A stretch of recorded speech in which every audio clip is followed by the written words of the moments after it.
सुबह अखबारों को जब आज पलट रहे थे तो कुछ जगह एक खबर दिखी इकॉनमी वाले पन्ने पर। खबर थी कि लगातार तीसरे हफ्ते भारत का फॉरेन एक्सचेंज रिजर्व कम हुआ। हमने थोड़ा और खोजबीन की तो अंतर्राष्ट्रीय न्यूज़ एजेंसी रॉयटर्स की खबर मिली जिसकी हेडिंग थी भारत का फॉरेक्स रिजर्व 11 हफ्तों के सबसे कम स्तर पर पहुंचा।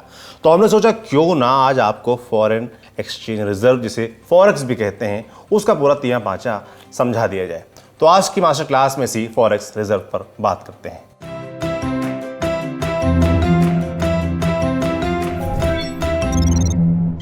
सबसे पहले सवाल कि क्या होता है फॉरेक्स रिजर्व। बात शुरू से शुरू करते हैं।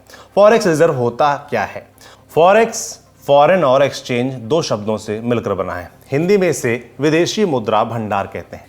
नाम से ही क्लियर है, विदेशी मुद्रा का भंडार यानी दूसरे देशों की करेंसी का जो भंडार है उसे ही फॉरेक्स रिजर्व कहते हैं। ये जमा होता है भारतीय रिजर्व बैंक के पास, आरबीआई के पास। ताज़ा आंकड़ों के मुताबिक भारत के पास अभी $561 बिलियन से ज़्यादा का विदेशी मुद्रा भंडार है और विश्व में सबसे ज़्यादा फॉरेक्स की बात करें तो भारत छठे नंबर पर आता है। अब चलते हैं फॉरेक्स की टेक्निकल परिभाषा की तरफ। दरअसल फॉरेक्स रिजर्व चार चीज़ों को मिलाकर बनता है। सबसे पहला और मेन होता है फॉरेन करेंसी असेट्स, दूसरा गोल्ड रिजर्व और एसडीआर यानी स्पेशल ड्रॉइंग राइट्स और चौथा रिजर्व पोजीशन।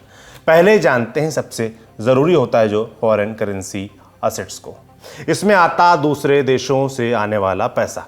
अमेरिका से डॉलर में आता है, यूके से पाउंड में आता है, यूरोपीय देशों से यूरो में आता है, रूबल, दिरहम, दिनार और जो अलग अलग देशों की करेंसी होती है सब भारत में आती हैं। जब इनको इकट्ठा कर लिया जाता है तो पता चलता है कि फॉरेक्स करेंसी है कितनी। ये सब होता है कैश में।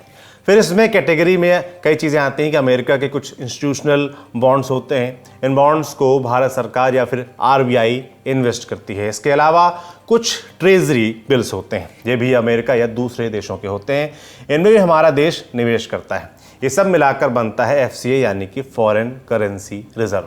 सरल भाषा में समझें तो ये होता है विदेशी पैसा जो कैश के फॉर्म में भी होता है और सिक्योरिटीज़ के तौर पर भी।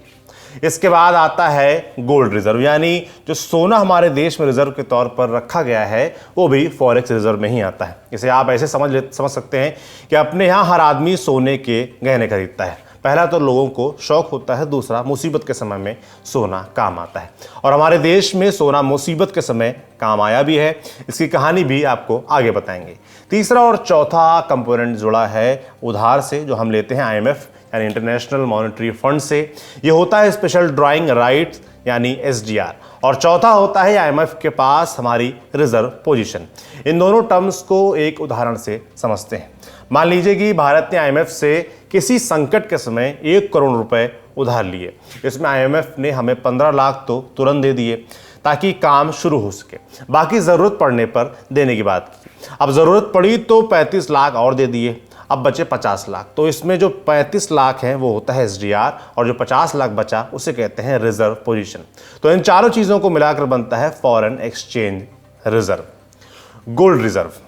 अब बात करते हैं सोने की। आखिर सोना क्यों फॉरेक्स रिजर्व में आता है और क्या भारत ने कभी इसका इस्तेमाल किया है? इसे समझने के लिए बात की हमने इकोनॉमिक एक्सपर्ट डॉक्टर शरद कोहली से। देखिए, अगर हम सोने को इसमें क्यों इंक्लूड किया जाता है, अगर हम 1990 में जाएं तो इसका एक उदाहरण मिल जाता है। 1990 में जब भारतीय अर्थव्यवस्था की हालत बहुत खराब थी, जो लोग उस समय के हैं या जिन लोगों ने इतिहास पढ़ा है वो जानते हो कि उस समय भारत के पास फॉरेक्स रिजर्व्स लगभग जीरो के आसपास हो गए थे, यानी कि वही पोजीशन हो गई थी जो हाल में हमने श्रीलंका की देखी थी या जो पाकिस्तान की अब है। तो ऐसे में भारत ने अपना सोने का भंडार गिरवी रखा था। अब हम जानते हैं भारत घरों में तो होता ही है, जब दिक्कत आती है तो उसको सुनार के पास गिरवी रख के और कैश ले लिया जाता है, क्योंकि गोल्ड एक इंटरनेशनल करेंसी है। गोल्ड एक ऐसी वस्तु है जो कि दुनिया में कहीं भी ट्रेड की जा सकती है और इसको देके आप कभी भी डॉलर्स ले सकते हैं। इसलिए गोल्ड रिजर्व्स को फॉरेन एक्सचेंज रिजर्व्स के तुल्य या उसका हिस्सा गिना जाता है। सोना तो साफ साफ दिखता है, जितना जमा है उतना देश का गोल्ड रिजर्व। लेकिन डॉलर कहाँ से आते हैं जो हमारा एफसीए यानी फॉरेन करेंसी असेट्स बनाते हैं? तो जितना विदेशी पास धन हमारे पास है उतना ज़्यादा फॉरेक्स होता है। ये विदेशी पैसा आता है विदेशी इन्वेस्टमेंट से, जिसे एफडीआई कहा जाता है। एफडीआई यानी फॉरेन डायरेक्ट इन्वेस्टमेंट।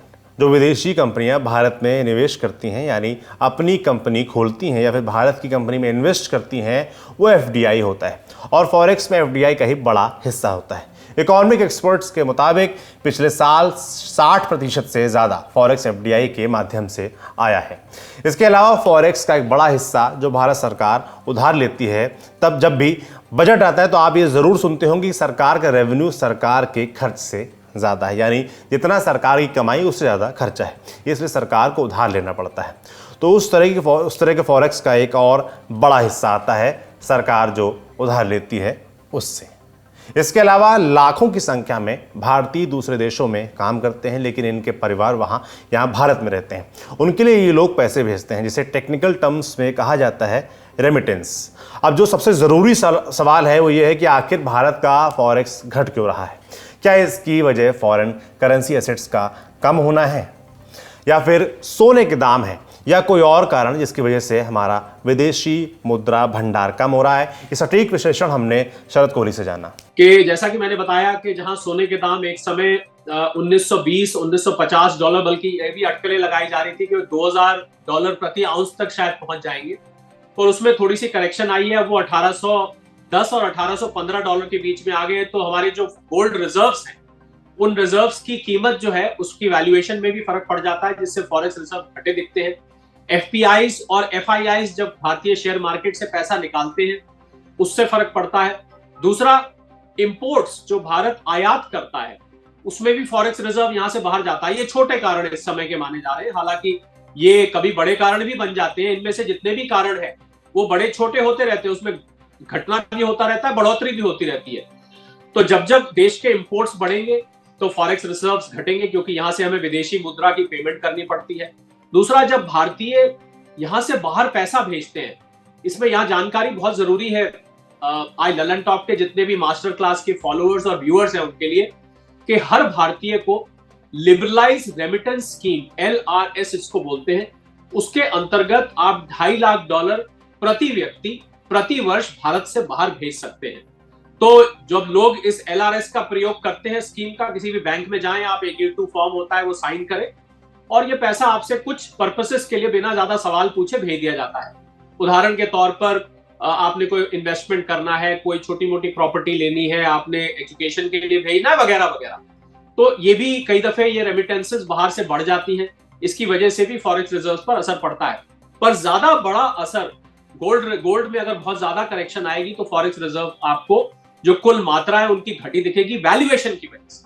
और दूसरा, एफपीआईज और एफआईआईज जब भारतीय स्टॉक मार्केट में बेचते हैं तो आपको घटे दिखते हैं। बाकी कारण भी कभी कभी इनसे भी बड़े होकर दिखते हैं, पर यह परिस्थितियों पर निर्भर करता है कि कौन सा कारण इस समय बड़ा है, कौन सा कारण इस समय छोटा है।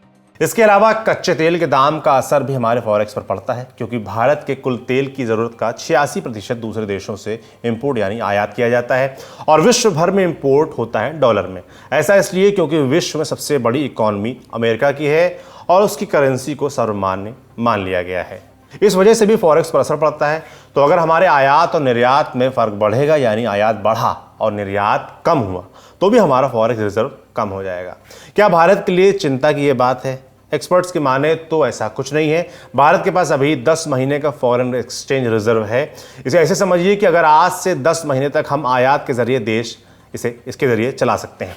तो कैसी लगी आपको आज की हमारी मास्टर क्लास? हमें कमेंट बॉक्स में लिखकर जरूर बताइए। इसे लिखा था हमारे साथी सौरभ त्रिवेदी ने। आप देखते रहिए दी ललन टॉप। शुक्रिया।